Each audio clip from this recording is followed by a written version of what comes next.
All systems go. Clear for liftoff.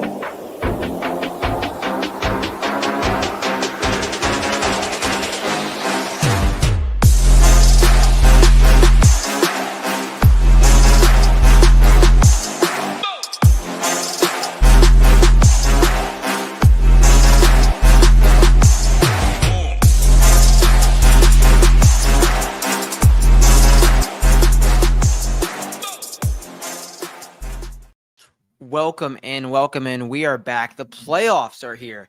TPC Southwind for the FedEx St. Jude. As always, every Monday, the first look, PGA DFS, some betting in there as well. Going to go through the course, going to go through some players to look at, going to go through some site stuff and everything as we've done all season long. Let's not waste any more time. Let's bring up the Twitter thread as we do, not every week, most weeks that we have enough data to collect and talk about. So here we go. The Twitter thread for the week. FedEx St. Jude, elite iron play and some course history has been a real separator over the last few years. So looking at some of the approach numbers, the last 9 winners averaged plus 5.6 strokes gain approach during their win, plus 2.1 strokes gain approach over their previous 25 starts, and some spike approach upside over the last 10 starts. So let's look at some of those even deeper. So this is the last, I think, 9 winners actually, last 25 strokes gained approach numbers coming in.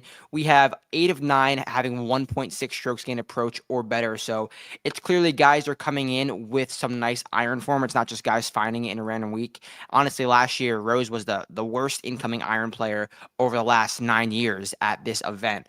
Some more spike upside. Guys gaining approach. I measure spikes as gaining 4 or more strokes gained in a single category in their previous 10 events. This is how many times each of these the winners spiked on approach leading into their win. So each one of these guys, for example, this is saying Justin Rose gained 4 strokes on approach twice in his last 10 starts. So averaging about 3.5 spikes on approach coming into their start. So when you're looking for golfers, check the strokes gain approach, check the spike approach. What up, Bring the Noise? I hope you're doing good on this Monday afternoon. Let's get the offs going. Let's go. So yeah, you could see if you're looking at some winners, potential winners, look at their previous 10 starts. Have they been gaining just a half a stroke in each start? Have they been spiking? The spike approach is really tentative to showing who can win and who can spike at this event. So this is the winning numbers, average plus 5 and plus 5.6. We see DJ gained over 10 strokes on approach, which is insane. This is some driving now. This is some driving as well. You need to find fairways. The accuracy is far more important than the distance around TPC Southwind. Although it is a semi-longer course than, I guess, Wyndham or some of those shorter courses, you do not want to be playing out of the 3-inch Bermuda rough with the firm conditions. It is very important to hit fairways. Even think of the guys last year, Rosie and JJ Spawn, accuracy, iron guys for sure. Some experience here is definitely important. This is their previous TPC Southwind best result before they won. I mean, T15 isn't the strongest correlation, but as you can see, no one is coming in with like a horrible form before they won this event. T15 is the worst previous finish anyone's ever had the last 9 years before they had won. 5 of 9 have had a T3 or better with an average of 7. So course history is important here.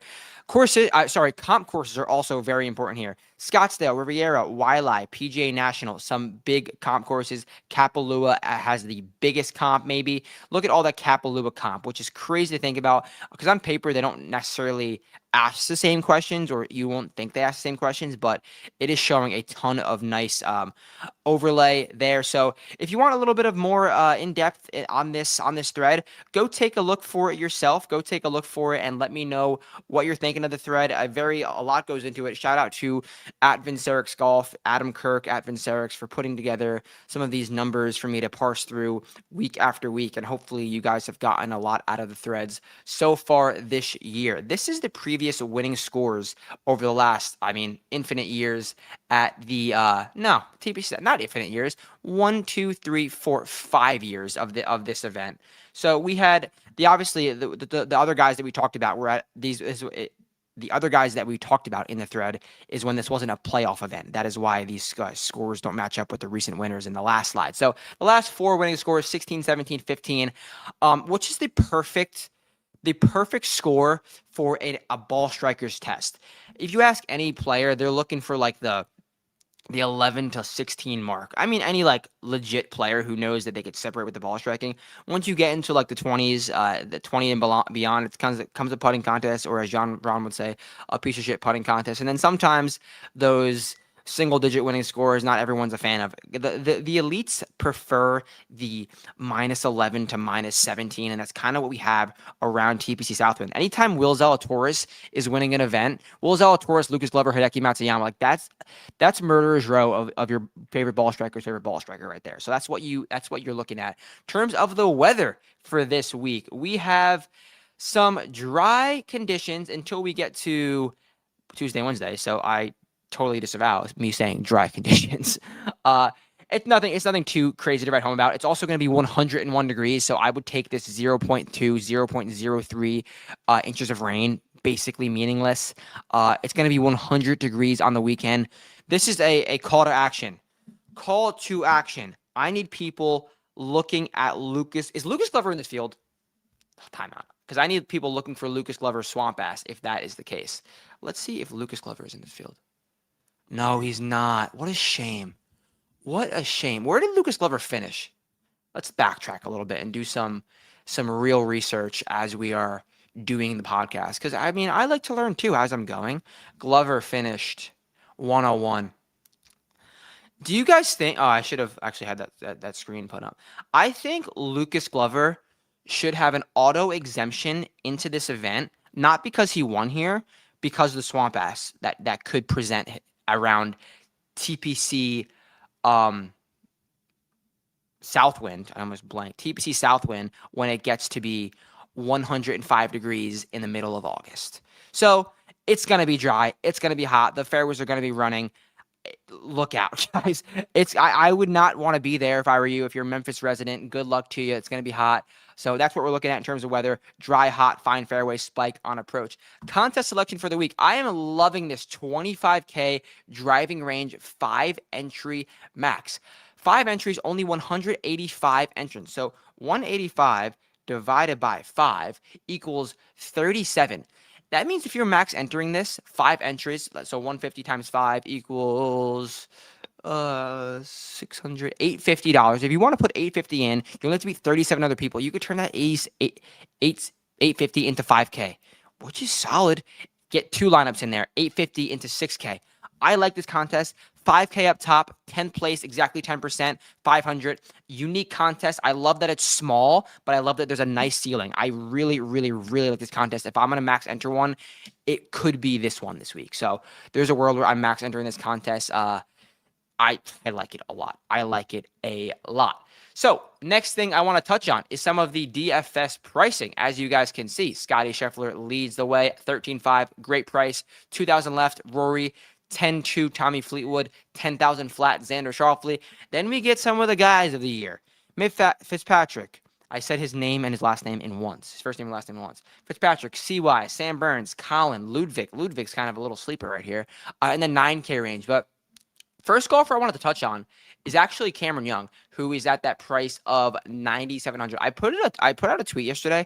Cam Young finished T61, but posted the best approach week of his best approach week since he won at Sawgrass. He has not gained this amount since his week last week, and it was all because of the putter that let him down around the Wyndham Championship. We know that Cameron Young loves putting the Bermuda. We know he loves putting the Bermuda. Last year, he gained 1.4 strokes on the putting greens. Outside of that, it was not great, but he's proven to hit it well and putt well here before. He's hitting the ball tremendously. If he could find anything on the putting greens, we know he's going to be grinding on the putting greens. Look for Cameron Young at what is his price? 91, 97 to really, really pop. Love Cameron Young. Next golfer I want to touch on is down the board a little bit. He goes by the name of Ryan Gerard at $7,400, coming off of an ugly miscut around the Wyndham Championship, but it wasn't that ugly. It was just kind of ugly because he was a chalky golfer. He lost about almost 4 strokes in the short game, and not that he's an elite short gamer, but what the short game has been doing since his near win at the Memorial was is insane stuff. First time losing strokes putting in a while. His course history here is one start where he hit it okay on approach, which we're looking for. The putter let him down. But I don't mind Ryan Gerard for the ceiling that he has, and his price is 7-8. What's his price? I put my screen in a different spot, so I'm kind of like getting used to where I'm looking. Where is he? Did he just go away? Gerard. 7-4. I think his ceiling is tremendous. I love him. I love pairing him with some guys up top. So those are two golfers I am looking at in terms of the DFS board. Looking at the betting board, we have a nice number on Scotty, guys. 4.5 to 1. Rory almost 10 to 1. Xander 20. I like this betting board for a 70-man field. Way more than I thought I would. And the first golfer I want to look at the betting board is honestly Scotty Scheffler. Who has not won a golf tournament since the American Express, January 25th, 2026. On my preseason pod, I took the under for Scott. One of the only preseason bets I made. Scotty Scheffler wins this year, 4.5. I took the under. We're looking okay for that. But I think one is coming, guys. I really do think one is coming. Continues to do everything that Scotty Scheffler does well. Stripe it, tee to green. Gained 5.8 strokes putting at the 3M Open in his runner-up. At the FedEx St. Jude, he's got multiple great finishes. He's got a T3, a T4, and he's putt well here multiple times. 2 straight times he's putt well here. I think Scotty is a no-brainer this week. And guys, I know you guys get my betting card on Tuesday night. Don't be surprised if it is a single bullet 4.5 to 1 Scotty. Do not be surprised. And we've had a lot of 10, 13, 15x cards to kind of account for when we want to go for that 4.5x ROI card. It may be coming this week, no promises, but tune in. Next golfer I want to touch on down on the betting board is down the board a little bit, and he's kind of forgotten, I think. And that is Ludwig Oberg. I think this number is going to get better. So if you want to bet Ludwig, maybe wait a little bit. I think it's going to get better. We see him doing more great stuff and just kind of hovering, being forgotten. The man has not lost strokes ball striking since Pebble Beach when he was sick, I think, back in February. He's hitting it so well. He's got some spike approach in his last 10 starts, a nice Quail Hollow comp as well. And I mean, Ludwig is doing the thing. He's just not getting in the mix. 2 starts here, a top 10 and a T40. He checks that box at T15. And I just think Ludwig is going under the radar and is forgotten. So I kind of like him in all markets. I think the betting number is going to get better because I don't think people are going to play him. So Ludwig is someone I am definitely looking at. If you want to join the nation, get to the site right here. Join that nation. Code BOOTS at the top will get you a free week as well as 10% off if you've used it before. If you want every single sport, football is back. Baseball is still kicking. All Access Plus Optimizer, code BOOTS, gets you 10% off. Get in it. It will be 10% off forever. If you just want the golf, PGA Plus Optimizer right here, monthly or annually. Get in there. Code BOOTS, get you 10% off. With the golf, we have so much stuff, including SaberSim, the best modeling, the best lineup builder that I've ever worked with. I've worked with a few, and SaberSim is tremendous. Definitely helped me this year. We have so much stuff. We have projections, Showdown, the Stone 2.0, the Slate Station, where you will get picks, information, and cores, and a ton of other amazing stuff on this site. So get to that site. And if you are going to join the nation, make sure you go to the winner circle, go all the way down to the bottom, or just click logos. Put one of these as your DFS FanDuel avatar. And if you happen to win with one of these flyers as your avatar, you're going home with some more prizes, some free months of Ship It Nation, some swag, some merch, and some lifetime access if you really crack. We've had $1 million winners before. So who's going to be the next one? The next thing I want to touch on before we round out the pod is Chalky Golfer of the Week, a potential pivot of the week, my model, and as always, the one golfer that I am on. Chalky Golfer of the Week is a guy that it's going to be in the 7K range, top of the 7K range. I think it's going to be JJ Spawn. I think JJ Spawn in the top of the 7K range is going to garner more love than he may deserve. I know his recent results are not anything great, T50, T40, T44, but he nearly won this event last year, T24 the year before that, and JJ Spawn is hitting the ball really, really well. He's a US Open champion. People know the name now. He's a Ryder Cupper, and people are going to see JJ Spawn. Oh, he almost won this event last year, 7K range. I have to click him pairing with Scotty. So I think he's going to be a little chalky. I would definitely tread with some caution there. Next thing, the pivot of the week. Do I think this is a pivot off of JJ Spawn? No. I think this guy is a pivot at the top of the DraftKings board. That is Xander Schauffele. Xander Schauffele, he's just doing some things a little bit odd. Coming off of a runner-up at the Rocket Classic, a quiet runner-up, getting over 10 strokes ball striking, but he hasn't really, this was a backdoor. He hasn't really gotten into the mix firmly in a while. And people are seeing Scotty at a fair price. Tommy nearly winning this event last year. Cam Young, Matt Fitzpatrick right below him. I think Xander is going to get clicked. I think his ownership is going to get overlooked. And his ownership is not going to be nearly as high as it should be. So Xander Schauffele is my pivot of the week in that 10K range.